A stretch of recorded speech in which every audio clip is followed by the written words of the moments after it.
नाजरीन, आज की वीडियो में हम आपको मियां मोहम्मद नवाज शरीफ की जिंदगी के लाइफ सीक्रेट्स बताएंगे। मियां मोहम्मद नवाज शरीफ को कब और किस वक्त किसने धोखा दिया। आज मियां मोहम्मद नवाज शरीफ पाकिस्तान वापस आ रहे हैं और उनके इस्तकबाल के लिए लाहौर मनारे पाकिस्तान में जलसे की तैयारियां जोरों शोर से जारी हैं। मियां मोहम्मद नवाज शरीफ पर कब कब मुश्किल वक्त आया और किस किस ने साथ दिया और किसने धोखा दिया। आज की वीडियो में मियां मोहम्मद नवाज शरीफ की जिंदगी के सीक्रेट्स आपके साथ शेयर करेंगे।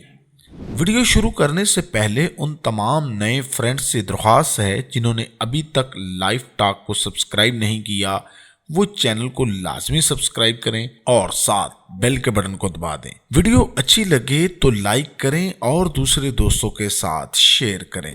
25 दिसंबर 1949 को पैदा होने वाला मोहम्मद नवाज शरीफ ने एक खुशहाल घराने में आंख खोली, जहां इनके वालिद एक कामयाब कारोबारी शख्सियत थे। 70 की दहाई में सियासत में शमूलियत इख्तियार करने के बाद आमर जनरल ज़िया-उल हक के दौर में उन्होंने पहली बार हुकूमत में काम करने का मौका मिला, जिसमें वो बतौर वजीरे खजाना तैनात हुए। 1985 के गैर जमाती इंतखाबात के बाद नवाज शरीफ ने वजीरे आला बनकर सूबा पंजाब की भाग दौड़ संभाली और अपने सियासी कैरियर का सही मायनों में आगाज किया। 1988 के इंतखाबात में इस्लामी जमहूरिया इत्तेहाद के नाम से उभरने वाली पार्टी के साथ उन्होंने वफाक में हुकूमत तो ना मिल सकी, लेकिन एक बार फिर वजीरे आला बन गए। पाकिस्तानी पीपल पार्टी की हुकूमत गिराने के बाद 1990 के इंतखाबात में उन्होंने IJI की क़यादत संभाली और कामयाब इंतखाबी मुहिम चलाने के बाद पहली बार वज़ारत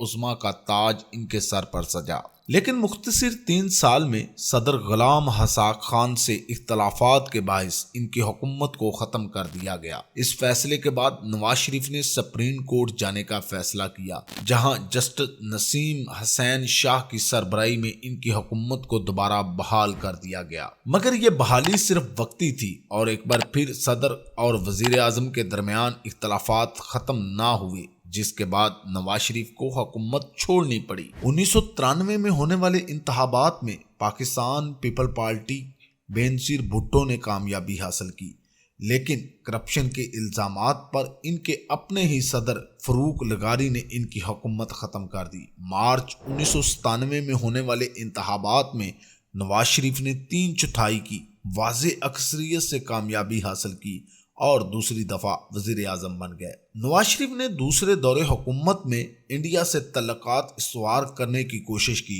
और उस वक्त अपने इंडियन हम मनसब अटल बहादुर वाजपेयी को लाहौर दावत दी।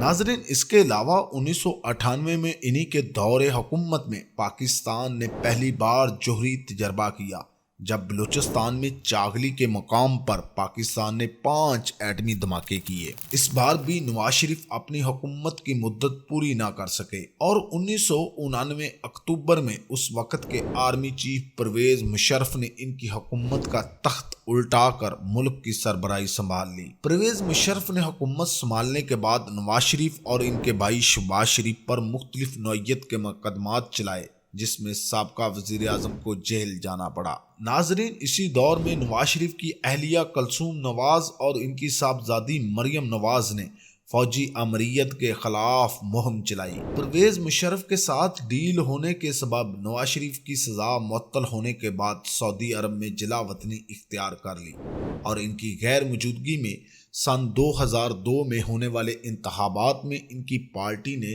ज्यादा खातर ख्वाह कारकर्दगी नहीं दिखाई। 2006 में अपने रवायती हरीफ बेनजीर भुट्टो के साथ लंदन में मुलाकात के दौरान दोनों साबका वज़रा आज़मों ने मसाकी जमहूरियत के माहदे पर दस्तखत किया और मुल्क में जमहूरी दौर की वापसी और परवेज मुशर्रफ से छुटकारा हासिल करने का अहद किया। सुप्रीम कोर्ट के आर्डर के बाद सितंबर 2007 में नवाज शरीफ ने वतन वापसी की कोशिश की, लेकिन मुशर्रफ انتظامیہ نے انہیں جہاز سے اترنے کی اجازت نہیں دی اور ایئرپورٹ سے ہی ان کے جہاز کو واپس سعودی عرب لوٹا دیا۔ ناظرین، صرف 2 مہینے بعد ہی انہوں نے ایک بار پھر وطن کا رخ کیا اور لاہور کے علامہ اقبال ایئرپورٹ پر ان کا فقید المثل استقبال کیا گیا۔ نومبر میں انہوں نے ملک کی بڑی سیاسی جماعتوں کے ساتھ ملاقاتیں کی، جس میں 2008 میں ہونے والے الیکشن کو بائیکاٹ کرنے کے بارے میں گفتگو شنید کی گئی۔ دسمبر 2007 میں بینظیر بھٹو کو راولپنڈی کے لیاقت باغ میں خودکش حملے میں ہلاک کر دیا گیا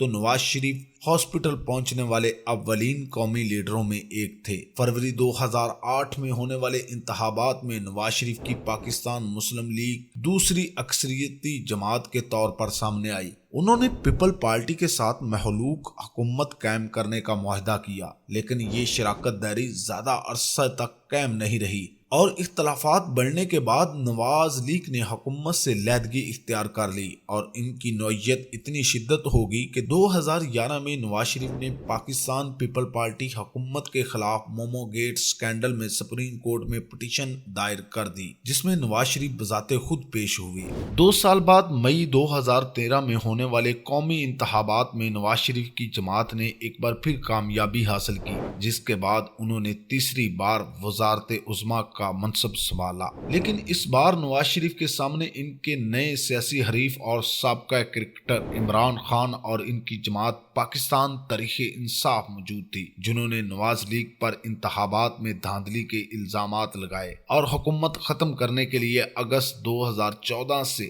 ستمبر 2014 تک اسلام آباد میں مسلسل دھرنا دیا۔ نواز شریف نے اپنے تیسرے دور حکومت میں وزارت خارجہ کی ذمہ داری اپنے پاس رکھی اور اسی دور میں انہوں نے نومنتخب انڈین وزیر اعظم نریندر مودی کے ساتھ بھی تعلقات استوار کرنے کی کوشش کی۔ 2014 میں نریندر مودی کی ترکیبات حلب برادری میں بھی شرکت کی۔ 2015 میں نریندر مودی نے لاہور کا بلا اعلان ایک دن کا دورہ بھی کیا۔ اس کے علاوہ نواز شریف کی دور حکومت کا سب سے اہم منصب پاک چین اقتصادی راہداری کا تھا، جسے مابین نے خطے کے لیے گیم چینجنگ کا خطاب دیا۔ فرینڈز، سال 2016 میں نواز شریف زوال کا آغاز ہوا جب مارچ کے مہینے میں پاناما پیپرز کے نام سے کاغذات منظر عام پر آئے۔ ان میں شریف خاندان کے افراد کے ناموں کا انکشاف ہوا۔ نواز شریف کے بیٹوں نے اپنی صفائی کے لیے مختلف انٹرویو دیے، جبکہ نواز شریف نے پارلیمنٹ کے خطاب کے علاوہ ٹی وی پر قوم سے بھی خطاب کیا۔ اس صورتحال کا فائدہ اٹھاتے ہوئے ان کے سب سے بڑے حریف عمران خان نے حکومت مخالف مظاہروں کا ایک بار پھر سلسلہ شروع کیا اور نواز شریف کے استعفے کا مطالبہ کیا۔ چند ماہ تک جاری رہنے والے مظاہروں کے بعد بالآخر سپریم کورٹ نے نومبر 2016 میں ان الزامات کی تفتیش کے لیے حکم دیا۔ اسی سال اکتوبر میں نواز حکومت اور فوج کے مابین اختلافات ابھر کر سامنے آئے جب ڈان لیکس کی خبر منظر عام پر آئی۔ اس خبر کے سامنے آنے کے بعد حکومت پر سخت دباؤ کا شکار ہوئی اور نتیجتاً پرویز رشید کو اپنی وزارت سے بھی ہاتھ دھونا پڑا۔ جنوری 2017 سے شروع ہونے والی سماعتوں کی تکمیل اپریل 2017 کو ہوئی، جب 5 رکنی بینچ نے 3-2 سے نواز شریف کے حق میں فیصلہ دیا، لیکن ساتھ ہی ان کے اثاثوں کے بارے میں مزید تفتیش کا حکم دیا۔ اسی فیصلے کے بعد عمران خان نے اپنے حریف پر تابڑتوڑ حملوں کی مزید بشاڑ کر دی اور گو نواز گو کے نعرے ملک بھر میں گونجنے لگے۔ دوسری تفتیش کی تکمیل جولائی 2017 میں ہوئی، جس میں نواز شریف کو متحدہ عرب امارات میں کام کرنے کے کامہ ظاہر نہ کرنے کی بنیاد پر صادق اور امین کی شک کی خلاف ورزی کے مرتب ٹھہرایا اور 5-0 کی اکثریت سے انہیں اسمبلی سے نااہل کر دیا۔ اسی فیصلے میں مزید کہا گیا کہ نواز شریف کے خلاف 3 ریفرنس بھی تحقیقات کی جائیں گی۔ احتساب عدالت میں ستمبر 2017 میں شروع ہونے والی کارروائی کا سلسلہ تقریباً 10 ماہ تک جاری رہا، جس میں نواز شریف نے 80 سے زائد پیشیوں میں حاضری دی۔ اسی سنہ میں ان کی اہلیہ کلثوم نواز کو کینسر کی وجہ سے لندن ہاسپٹل میں داخل ہونا پڑا۔ احتساب عدالت میں پیشیوں کے ساتھ ساتھ نواز شریف نے ملک بھر میں ریلیوں کا آغاز کر دیا، جس میں انہیں ووٹ کو عزت دو کا نعرہ پیش کیا اور اپنے خلاف ہونے والی عدالتی کارروائیوں کو ایک سازش قرار دیا۔ لیکن گزشتہ سال کی طرح ایک بار پھر جولائی کے مہینے میں عدالتی فیصلہ نواز شریف کے خلاف آیا اور جج محمد بشیر نے نواز شریف پر لگائے جانے والے کرپشن کی الزامات کی بنیاد پر انہیں 10 سال قید با مشقت اور और 8 मिलियन पाउंड के जुर्माने की सजा सुनाई। नवाज शरीफ ने यह सजा अपनी बेटी मरियम नवाज के हमरा इसी अपार्टमेंट में सुनी, जिसकी मलियत के बारे में इन्हें सजा सुनाई गई। उन्होंने बाद में प्रेस कॉन्फ्रेंस से खिताब करते हुए कहा कि वो अपनी अहलिया की सेहत बेहतरी के बाद जल्द वापस आएंगे। एमन फील्ड रेफरेंस में सजा के बाद 13 जुलाई को नवाज शरीफ अपनी बेटी मरियम नवाज के हमरा वतन वापस लौटे, जहां इन्हें एयरपोर्ट से ही हिरासत में ले लिया और अडयाला जेल मुंतकिल कर दिया। हिरासत में लेने के बाद नवाज शरीफ को जेल से मुल्क में होने वाले आम इंतखाबात में अपनी जमात की शिकस्त देखनी पड़ी, जहां इनके खिलाफ पनामा पेपर्स का मुकदमा दायर करने वाले हरीफ इमरान खान को जीत नसीब हुई और उन्होंने अगस्त में वजीर आजम का ओहदे का हलफ उठा लिया। अगले माह की 11 तारीख को नवाज शरीफ के अहलिया कुलसूम नवाज का लंदन में कैंसर के बाहिस इंतकाल हो गया, जिसके बाद नवाज शरीफ को बेल पर रिहा कर दिया ताकि वो इनके जनाजे में शिरकत कर सके। कुलसूम नवाज की वफात के वक्त 1 हफ्ते की बेल मिलने के बाद नवाज शरीफ और इनकी बेटी और दामाद को अडयाला जेल दोबारा भेज दिया गया। कुलसूम नवाज के इंतकाल के चंद रोज बाद इस्लामाबाद हाई कोर्ट में नवाज शरीफ की जानिब से इख्तिसाब अदालत के फैसले के खिलाफ अपील का नतीजा सामने आ गया, जिसने ट्रायल कोर्ट के फैसले को कालादम करार देते हुए नवाज शरीफ, मरियम नवाज और कैप्टन सफदर को बरी कर दिया। लेकिन इन मुकदमात से बरीयत के बावजूद नवाज शरीफ की अदालती मुश्किलात खत्म ना हुई। इसी साल मई में अंग्रेजी अखबार डॉन लीग को दिए गए एक इंटरव्यू के नतीजे पर इन पर गद्दारी का मुकदमा दर्ज हुआ, जिसकी समाअत के लिए अक्टूबर के पहले हफ्ते इन्हें लाहौर हाई कोर्ट में पेश होना पड़ा। नाजरीन, जैसा कि आप जानते हैं 2018 में नवाज शरीफ इलाज की गर्ज से लंदन रवाना हुए। नवाज शरीफ सन 2019 के दौरान इलाज की गर्ज से लंदन में खुद साख्ता जलावतनी इख्तियार करते हुए वहां बैठकर मुल्की सियासत में किरदार अदा करने लगे। फिर इनके सियासी हरीफ इमरान खान की स्टैब्लिशमेंट के साथ तल्लुकात में दरार आई। यूं तरीके इंसाफ और फौज एक पेज पर होने के बयानिया भी खत्म हो गया। इसी दौरान मुल्क की 13 सियासी जमातें बशमूल पाकिस्तान मुस्लिम लीग नून के इत्तेहाद PDM ने इमरान खान के खिलाफ ये बयानिया बनाया कि इन्हें स्टैब्लिशमेंट की जानब से मुल्क पर मुसल्लत किया गया है। नवाज शरीफ PDM के जलसों में अपनी तकरीरों में उस वक्त के आर्मी चीफ जनरल कमर जवेद बाजवा और DGISI lieutenant general Faiz Hamid पर संगीन नौयत के इल्जामात आयद करते रहे। फिर सन 2002 के अव्वल आखिर में इनकी जमात के सियासी बयानिए में तब्दीली नजर आई। वहीं जमात जो इस वक्त की हुकूमत को खराब मुल्की मौशियत की सूरत हाल का जिम्मेदार और फौज पर सियासत में मुदाखलत का इल्जाम आयद करती थी, उन्होंने जनरल बाजवा की मुद्दत मुलाजमत में तस्सी की हमायत कर दी। अप्रैल 2022 में जब इमरान खान को बाकायदा तरीके अदम इत्तेमाद के जरिए वजीर आजम की कुर्सी से हटाया गया तो मुस्लिम लीग नून PDM इत्तेहाद के जरिए हुकूमत में आने में कामयाब हुई।